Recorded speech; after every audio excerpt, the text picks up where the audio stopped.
বাচ্চা জন্মে 6 দিনের দিন কি হয়? হ্যাঁ, ষষ্ঠী পুজো হয়। ষষ্ঠী পুজো কেন করা হয় খুব মন দিয়ে শুনুন।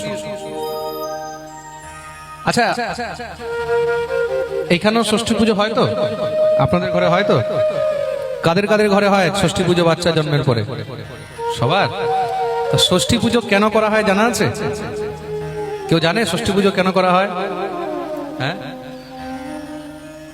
দেখো ষষ্ঠী পুজো করার কারণ কি এটাও কিন্তু জেনে রাখা উচিত। তো আমরা ষষ্ঠী পুজো করতে হয়, তাহলে ষষ্ঠী পুজো করি। ষষ্ঠী পুজো কার? মা ভগবতী ষষ্ঠী দেবীর পুজো হয়। 6 জন যে মাতৃগণ রয়েছেন তাদের পুজো হয়। কিসের জন্য? বাচ্চা যখন সূতিকা গৃহের মধ্যে থাকে, বাচ্চার জন্য সব থেকে বেশি ভয় কোথায় থাকে? সূতিকা গৃহ। সূতিকা গৃহ মানে যতদিন পর্যন্ত তার ছোচক শেষ হচ্ছে না, বুঝতে পেরেছো? যতদিন পর্যন্ত জন্ম সূতক শেষ হচ্ছে না, সেই সময় কি হয়? বাচ্চার উপরে অনেক প্রকারের অনেক আপত্তি, অনেক প্রকারের বিপত্তি আসে। কেন? তার যে নাভির নালটা থাকে না, জন্মের সময় নাভির মধ্যে নাল থাকে তো, তা সেই নালটা যখন ছেদন হয়, সেই নাভির নাল তখন কাঁচা থাকে। নাভির নাল কাঁচা থাকে, সেই শিশুর উপরে তখন যোগিনী, ডাকিনী, পিশাচিনী, রাক্ষসী তাদের দৃষ্টি থাকে। কি থাকে? দৃষ্টি থাকে।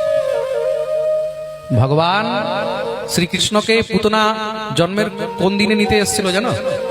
হ্যাঁ, কোন দিনে?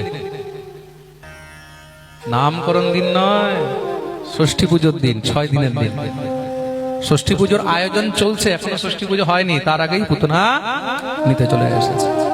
তার জন্য এই যোগিনী, ডাকিনী, পিশাচিনী, রাক্ষসী, পুতনা এদের থেকে শিশুর রক্ষার জন্য মা ষষ্ঠী দেবীদের পুজো করিতে হয়। কেন? ষষ্ঠী পুজো করলে মা ভগবতী ষষ্ঠী, এই যে 6 মাতৃগণ রয়েছেন, ষষ্ঠী দেবী বলতে কোনো পার্টিকুলার একজন নয়, কিন্তু 6 জন মাতা। কতজন? কতজন বলো? 6 জন। মনে থাকবে তো? এই 6 জন মাতৃকা আগন, এই ষড়মাতৃকা যাদেরকে ষষ্ঠী মাতা বলা হয়, এই ষড়মাতৃকা আগন শিশুর রক্ষা করেন। কি করেন? শিশুর রক্ষা করেন। সমস্ত আপত্তি, বিপত্তি, আপদা থেকে এই ষষ্ঠী মাতৃকা আগন শিশুর রক্ষা করেন। আর ষষ্ঠী পুজো কাকে দিয়ে হয়? ষষ্ঠী পুজো তো মন দিয়ে শুনবে, কিন্তু গৃহের লোক, ঘরের লোক নাই ষষ্ঠী পুজো করে। ষষ্ঠী পুজোর জন্য কোনো আলাদা করে ব্রাহ্মণ ইত্যাদি এসব আনারও প্রয়োজন হয় না, এগুলো ঘরের লোক পুজো করে। ষষ্ঠী পুজো কাদের?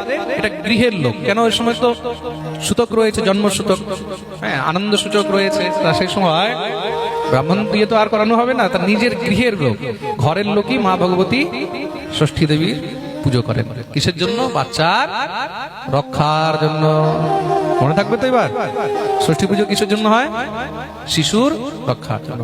মা ভগবতী ষষ্ঠী দেবীদের চরণে প্রণাম করে তখন প্রার্থনা করতে হয়, হে মা, এই শিশু তোমার চরণে অর্পণ করলাম, আমি তো জন্মদাত্রী মা। এই প্রার্থনা কে করবে? মাতা।